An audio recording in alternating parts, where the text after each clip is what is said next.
Okay, let's unpack this one.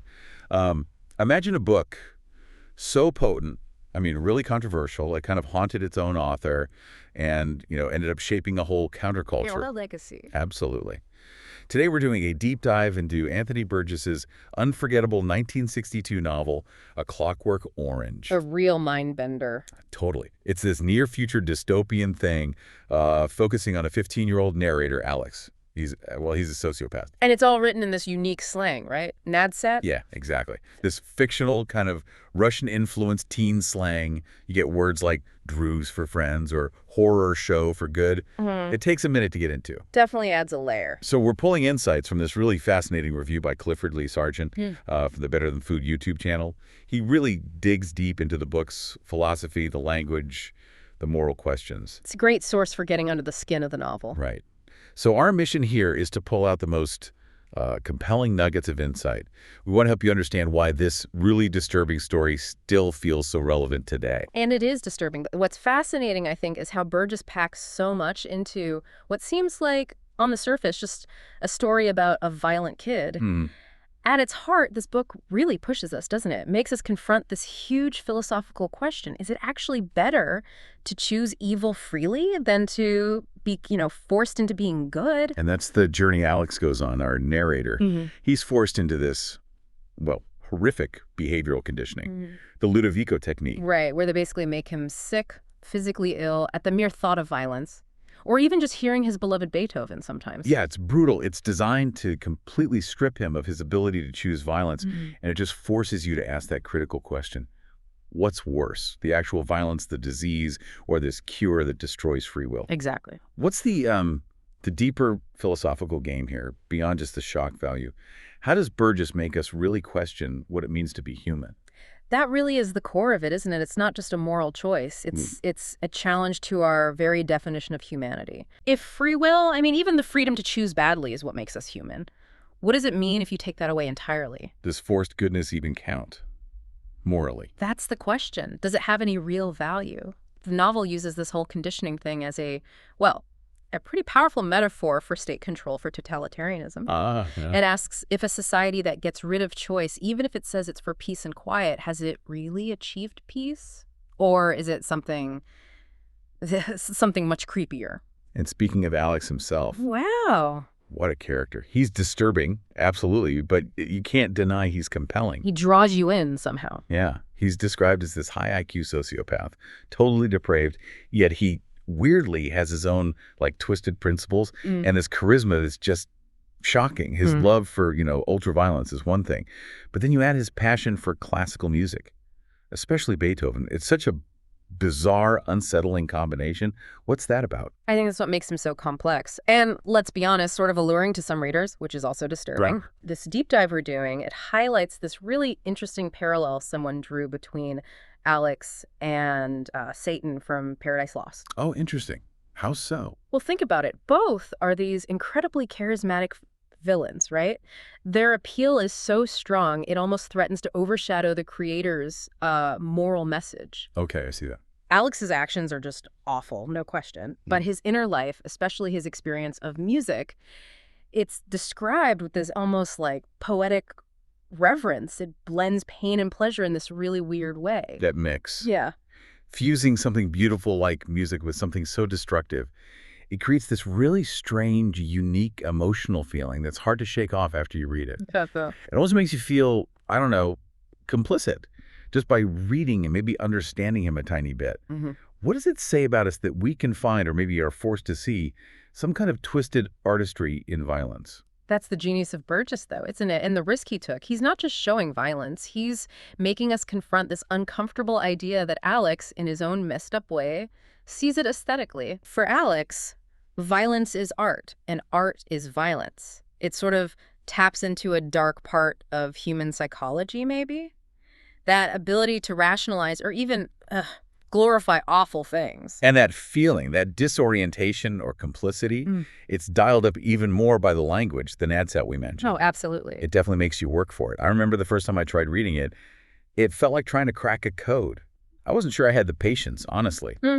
Yeah, it's a common reaction. But it really does pull you into Alex's head, into his world, even though I've heard people say it just makes the book too hard inaccessible. What's your take? Did it work, ultimately? It absolutely divides readers, no doubt about it. And while it's, I think, brilliant conceptually, Nadsat does disrupt your reading flow. Yeah. It challenges your comprehension constantly. Yeah. But I argue that's the point. That disruption is part of immersing you in Alex's very alien worldview. It forces you to see things through his lens. And it also works as this kind of subtle filter, doesn't it?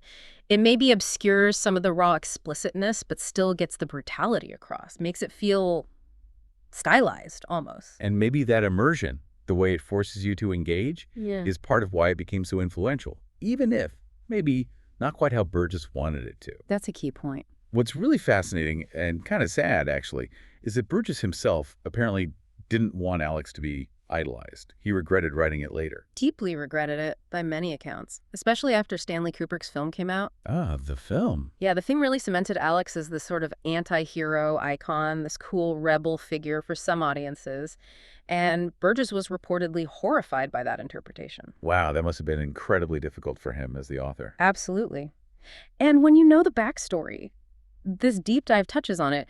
The fact that Burgess apparently wrote the novel partly in response to a really traumatic event, his wife being assaulted by soldiers during the war. Oh, I didn't know that specific detail. That makes the tone. It makes the playful, sort of darkly comic tone of the book even more unsettling, right?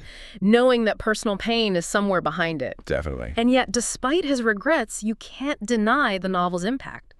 It hugely influenced countercultures, especially punk rock. People latched onto that anarchic spirit they saw in Alex. It just shows how art takes on a life of its own, doesn't it? Once it's out there. Exactly. It gets reinterpreted, used in ways the creator never imagined. So where does that leave us?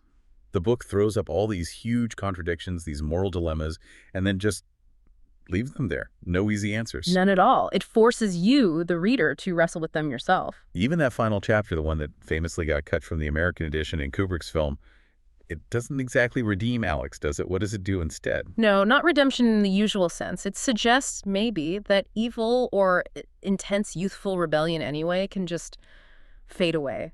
Out of boredom, maybe, getting older, not really repentance. Boredom? Yeah, which raises another unsettling question. Is that a more realistic path away from violence than, say, the Ludovico technique? Or maybe even more disturbing in its own way? The book just leaves you hanging with that ambiguity. And thinking about other characters, Alex often gets compared to someone like Patrick Bateman from American Psycho. Another stylish, violent, music-obsessed guy. Right. But this deep dive pointed out key difference, which I thought was chilling. Only Alex really feels. Bateman seems almost detached, like his violence is just routine, cold. Whereas Alex's violence, however awful, is tied up with this twisted passion, this inner world that's horrifying, but also weirdly more recognizably human in some ways. Yeah, relatable is the wrong word, but understandable on some primal level, maybe. And then there's the comparison to Marquis de Sade. Alex is this symbol of extreme individualism, pushing freedom to its absolute dangerous limit. Exploring where that kind of unbridled personal freedom might lead society if unchecked. It's those deep dives into psychology that keep the book relevant, I think. And the themes just keep echoing, don't they? Especially now. How so? Well, you can speculate about future kinds of moral conditioning, things like, I don't know, neural implants designed to curb aggression or AI ethics filters. Wow. It sounds like sci-fi, but is it really that far-fetched anymore?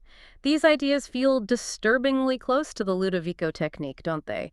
Different technologies, same fundamental question. It's almost a dark joke, but you can picture a future where, your smart device gently corrects you in real time for having an improper thought. Right. A subtle nod to the scary potential of modern surveillance and behavioral control tech. It just really hammers home how these questions Burgess raised back in '62 are still so incredibly pressing, especially with AI and data analysis becoming so powerful. A Clockwork Orange.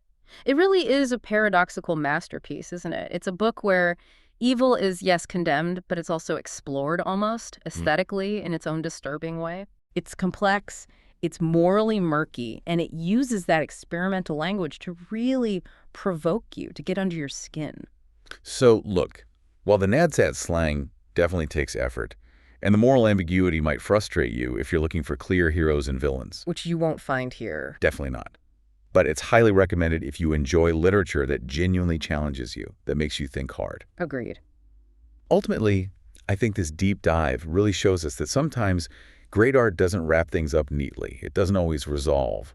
Sometimes it disturbs, it provokes, and it lasts. It forces you to keep grappling with its uncomfortable questions long after you've finished reading. It sticks with you. It really does. Yeah. It's a book that won't give you easy answers, that's for sure. But it will absolutely make you think.